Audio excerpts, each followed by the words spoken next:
Messieurs, dames, bonsoir et bienvenue dans cette édition de 21h de la télévision Bonferré. À quand les élections locales et celles législatives partielles anticipées de Maradi, si les premières sont perpétuellement reportées pour modification de la loi permettant leur programmation, la seconde, elle, a été reportée par le président de la République sans raison précise. La polémique sur la tenue de ces deux élections est ainsi ouverte. Le commentaire de Abdrahman Younoussa Issa. Les élections législatives partielles anticipées de Maradi et les élections locales sont-elles reportées ou annulées? La question qui semble à première vue superflue ne l'est pas en réalité, car en effet, aucune période limite ni aucune indication précise n'a été donnée quant à la date probable ou prochaine de la tenue de ces deux scrutins, pourtant expressément prévus et ordonnés par la loi. L'on a la nette mais désagréable impression que le pouvoir n'a aucune envie d'organiser des élections avant celle générale de 2021. Pour s'en convaincre, il n'y a qu'à voir les raisons, sinon les prétextes qui ont été avancés pour justifier le report inopiné et illégal à certains égards des deux scrutins en question. Le pouvoir balance pêle-mêle des explications spacieuses et inopérantes comme l'absence de moyens financiers ou l'absence de fichiers électoraux fiables. Or, on le sait, l'État, donc le gouvernement, a l'obligation constitutionnelle d'organiser les élections aux échéances prévues au risque de violer la loi.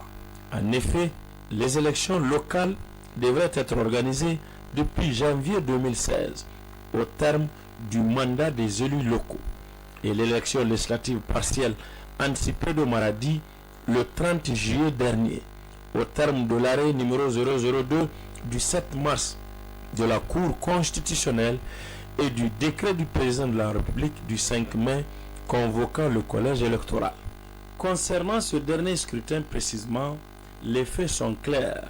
Selon les spécialistes de la chose constitutionnelle, le décret du président de la République renvoyant l'élection législative anticipée partielle de Maradi à une date ultérieure non précisée n'a aucune base légale et est en porte-à-faux avec l'arrêt de la Cour constitutionnelle du 7 mars dernier.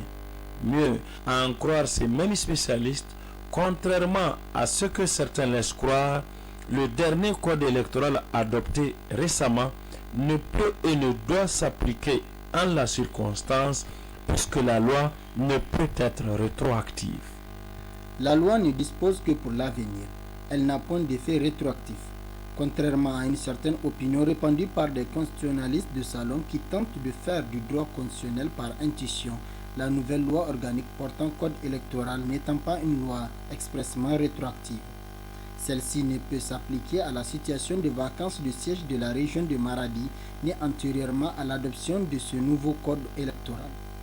En clair, on ne peut qu'opter un député sur la liste régionale PNDS des législatives 2016 de Maradi en application de l'article 148 de ce nouveau code sans violer le sacro-saint principe constitutionnel de non-rétroactivité de la loi. Si concernant l'élection législative partielle de Maradi, la loi a été ouvertement violée, concernant les élections locales, la loi a plutôt été escamotée et contournée par des arguties politiques et juridiques. Le sort de ces élections de proximité a en effet été scellé depuis octobre 2016 quand le CNDP, composé de la seule majorité au pouvoir, avait unilatéralement décidé du renvoi de ces élections jusqu'à l'élaboration hypothétique d'un fichier électoral biométrique. Nous avons abouti à la conclusion de reporter les élections locales prévues initialement le 8 janvier 2017. Si nous prenons à peu près 2 ans et demi pour faire un fichier électoral, nous allons tester ce fichier avec les élections locales qui seront prévues dans 2 ans et demi pour voir si elle est fiable ou n'est pas fiable pour les élections à venir. De façon quasi unanime, l'option qui a été retenue, c'est celle de la prorogation du mandat des conseils actuellement en exercice. Personne ne peut dire à cette date quand exactement ces scrutins auront lieu. Et les effets de cette inconséquence du pouvoir se font déjà sentir. D'une part, le président de la République court le risque d'être sous le coup d'une procédure de haute trahison et d'autre part, la prorogation indéfinie des mandats des élus locaux et la mise en place des délégations spéciales dans les communes enlèvent toute légitimité aux exécutifs de ces municipalités, acteurs de la gouvernance et de la démocratie locale. Le Niger et 4 compagnies ont signé 6 conventions minières pour des permis de recherche pour l'uranium et l'or. Une société suisse dont le nom du patron a été cité dans l'affaire dite Uranium Gate a raflé à elle seule 3 permis de recherche. Le point avec Balima Bourema. Au total, 6 permis de recherche ont été attribués, 4 pour l'uranium et 2 pour l'or. À elle seule, la société suisse Endeavour Financial s'est adjugée de 3 blocs dans le département de Tirizorine pour l'uranium. Toulouk 1, Taïgat 4, Terizé Mazour 1, sur une superficie totale d'environ 928 km². Quant à Goviex Niger Holding, elle fixera ses recherches sur le bloc d'Agaliouk dans le département d'Erlit sur une superficie de 243 km². Les 2 permis de recherche pour l'or ont été attribués à la société Turk Afrique Development dans le département de Taria sur le bloc de Chambi sur une superficie de 188,7 km². Jabalpur Gold Resources SAR, le bloc gourmand d'une superficie de 374,9 km² dans les départements de Saï et de Kolo. Selon le communiqué du Conseil des ministres, les 4 sociétés se sont engagées à investir pour les 3 ans suivant la signature de la convention un peu plus de 12 millions de dollars américains, soit environ 6 milliards de francs CFA, dont seulement 3,13 millions de dollars pour la société Endeavour Financial, adjudicatrice de 3 permis miniers pour l'uranium. Elles se sont également engagées à respecter toutes les dispositions prévues par la loi minière, notamment la possibilité pour l'État de participer au capital de la société d'exploitation qui pourrait être créée. Autre avantage dans la signature de ces conventions, il y a les recettes provenant des droits fixes, des redevances superficielles annuelles, la TVA, l'impôt sur le revenu, les droits de timbre, la création d'emplois 60 directs et 30 indirects, le financement des projets de développement communautaire dans les zones d'intervention. Il y a aussi la formation des agents du ministère des Mines. Les pèlerins de l'agence Almanasik sont actuellement à Médine où ils ont commencé ce matin les étapes de la Ziara. La première les a conduits à la mosquée de Kouba, ensuite au mont Uhud. Le compte rendu de Soumana Karim. Le premier vol régulier des pèlerins de l'agence Almanasik pour le Hajj édition 2017, suivi du vol charter qui ont quitté Niamey respectivement le 11 et le 12 août, sont bien arrivés à Médine où ils sont logés dans des hôtels confortables de 4 étoiles à proximité de la mosquée du prophète, paix et salut sur lui.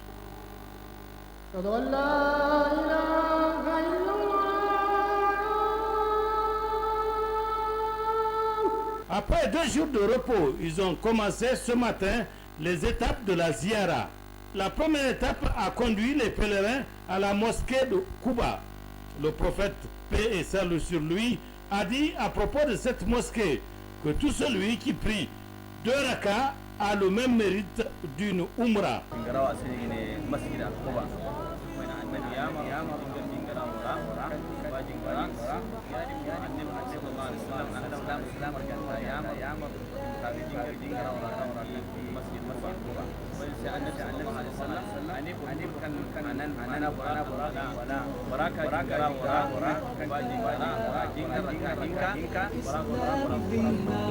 Après ce fut le mont Uhud, là où Hamza, l'oncle du prophète Mohammed, paix et salut sur lui, est tombé en martyr avec d'autres compagnons. Et enfin, la dernière étape fut Qiblaten, la mosquée à 2 Qibla. À la fin de la Ziara, les pèlerins de l'agence Al-Manasik n'ont pas caché leur satisfaction.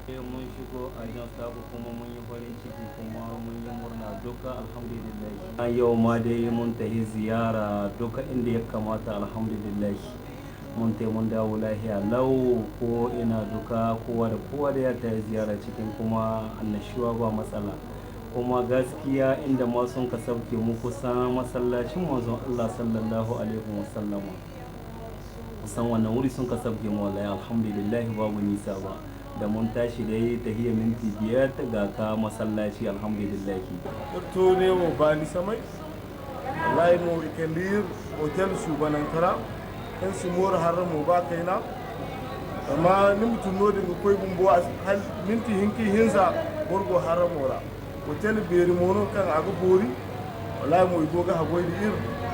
Et la prochaine étape, qui est le départ de Médine à la Mecque en passant par Mikat, est prévue pour le 17 août, Inch'Allah. Autre aspect de cette édition, Orange Niger a procédé cet après-midi à la remise de cadeaux aux heureux bénéficiaires de la promo Tabaski. C'est la boutique d'Orange Diamadje qui a abrité la cérémonie. Youssouf Haidara et Ibrahim Amadou. Après la boutique d'Orange Plateau, c'est au tour de celle de Diamadje d'abriter la cérémonie de remise de récompense aux heureux bénéficiaires de la promo Orange Tabaski. Une tradition que développe Orange Niger pour répondre aux attentes de sa clientèle, surtout dans les moments inoubliables. Cette cérémonie de remise de maison est effectivement l'occasion pour nous de remercier nos clients et de leur témoigner notre reconnaissance. Notre reconnaissance à travers pour leur engagement, leur confiance en notre réseau, confiance en nos offres, nos services, confiance aussi vis-à-vis de notre personnel qui chaque jour est à pied d'œuvre et dévoué pour leur procurer le meilleur de ce que nous savons délivrer au niveau d'Orange. Et je suis aussi très heureux aujourd'hui de réaffirmer l'engagement que Orange a à travers cette cérémonie remise de moutons, l'engagement que nous avons de nous porter à leur côté dans des éléments, dans des moments importants de leur vie, des moments essentiels de la vie des Nigériens. Les récipiendaires de la promo Orange Tabaski disent être très heureux d'être les gagnants de cette promotion.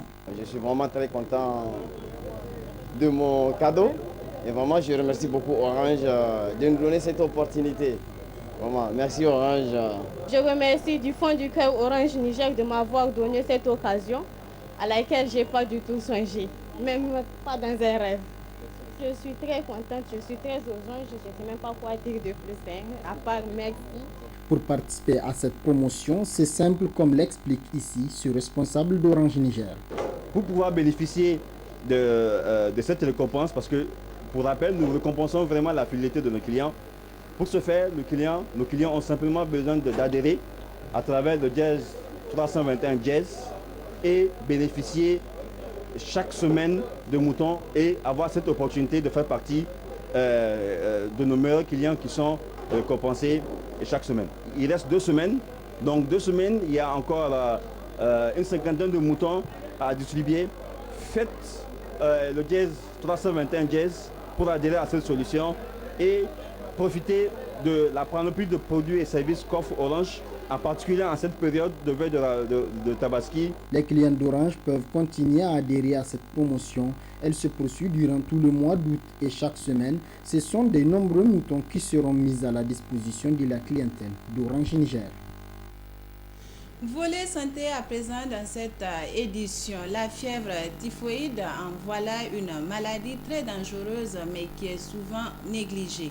Une maladie qui fait des ravages et qui est causée par le manque d'hygiène.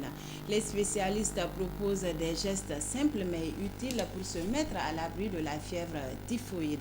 Le reportage de Bouli Adamou Idi. Les aliments que nous consommons, surtout les crudités, bien que nécessaires pour l'organisme, peuvent parfois être source de certaines maladies s'ils ne sont pas bien lavés et entretenus. C'est l'exemple de la typhoïde connue sous le nom de fièvre typhoïde, une maladie très développée dans les pays pauvres à cause de l'absence ou de l'insuffisance d'hygiène. La tomate m'a beaucoup plu. C'est pourquoi je l'ai mangé.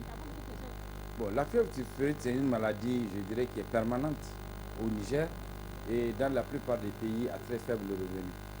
C'est lié à ce mode de contamination, puisque ça se fait à partir des aliments souillés par les selles, les excréta humains et par de l'eau de boisson et notre mode alimentaire, notamment la consommation de crudités.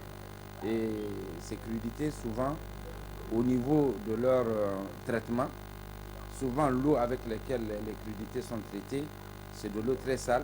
Et parfois même au niveau des zones où on fait le maraîchage, c'est de l'eau polluée qui contient souvent des fesses humaines, qui contiennent l'agent pathogène qui sont les salmonelles. Nous avons quand même des habitudes aussi, c'est que quand les gens vont aux toilettes, souvent ils ne lavent pas leurs mains avec du savon ou de l'eau très propre.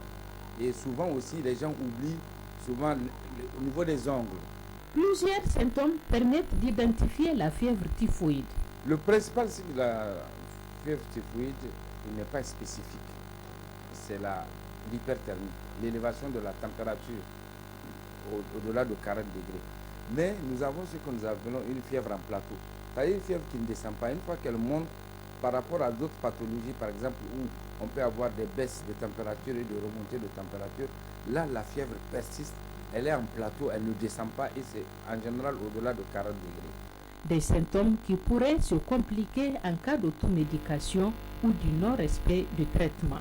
Les gens traitent d'autres maladies, par exemple le paludisme, en pensant qu'ils ont le paludisme alors que c'est la fièvre typhoïde. Cela entraîne des complications au niveau de la maladie et ça peut entraîner souvent certaines conséquences fâcheuses, comme je vous ai dit aujourd'hui, des perforations au niveau de l'estomac. Le traitement, il est long. Avant, il était de 3 semaines. Maintenant, au bout de 10 jours, le traitement, on le circonscrit. Malheureusement, au bout de 3-4 jours de traitement, donc même pas à mi-chemin, les gens ont une amélioration de leur état de santé et ils abandonnent le traitement. Cela va avoir ce qu'on appelle un phénomène de rebond. La maladie va se remanifester. Pire encore, parfois le premier médicament qu'on a utilisé pour le soigner peut être inopérant. Notre environnement, si l'on y prête attention, est donc propice à la propagation de la fièvre typhoïde. Un milieu sale, des aliments exposés à l'air libre et parfois aux abords des caniveaux ou encore une forte cohabitation avec les mouches. Heureusement, des revendeurs ont compris. Ils tentent par leur manière de protéger leurs clients contre cette maladie. Je lave les fruits à l'eau et au savon parce que je les payais très sales chez le grossiste. Les clients n'aiment pas quand c'est sale. J'emballe les fruits dans les sachets pour éviter que les mouches se posent dessus, car vous savez, les mouches sécrètent plusieurs bactéries.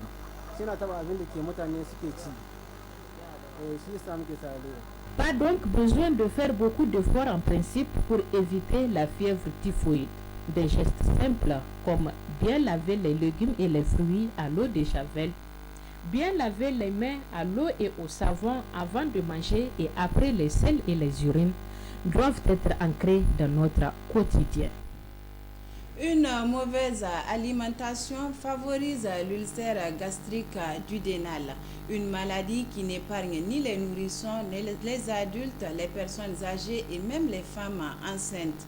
Quelles sont les causes et les conséquences de cette maladie? Éléments de réponse dans ce reportage signé Achatou Mahamadou et Omar Boukari. La perte de la substance dans la muqueuse gastrique n'est pas sans danger pour le corps humain. Censée faciliter la digestion, elle constitue l'une des causes principales de l'ulcère gastrique, également appelée ulcère de l'estomac. Une pathologie souvent négligée, mais qui constitue un sérieux problème de santé. Dès que l'estomac a une vacuité totale, c'est-à-dire qu'il n'y a aucun aliment au niveau de l'estomac, eh bien, il y a des sécrétions d'acide chlorhydrique. Cet acide chlorhydrique va être directement en contact avec la muqueuse gastrique. Bien sûr, en étant à ce contact-là, ça va avoir un effet d'agression au niveau de la muqueuse gastrique. C'est pour ça que ce n'est pas bien de rester le ventre totalement vide Et c'est pour ça qu'il faudra aussi respecter les fréquences d'administration des aliments chez tous les êtres, chez toutes les personnes, y compris les nourrissons pour l'allaitement, les jeunes enfants pour leur fréquence d'alimentation et les adultes aussi pour leur alimentation. Premier élément. Deuxième élément, qu'est-ce que nous mangeons? Il y a la nature des aliments que nous mangeons. Dedans, il peut y avoir des substances qui sont très agressives pour la muqueuse. Mais il y a une forme de dégradation et d'agression que le piment particulièrement, ainsi que certaines épices comme le poivre, peuvent faire au niveau de la muqueuse. Ce sont ces genres de comportements répétés qui fragilisent la muqueuse gastrique au point de créer une ulcération, c'est-à-dire une plaie au niveau de la muqueuse gastrique. D'une petite lésion à l'œsophage, l'estomac et l'intestin, l'ulcère à la longue peut conduire au cancer, mais pire encore au décès, selon ce consultant. Il est fortement mentionné et indiqué aux malades les conditions de prise de certains médicaments.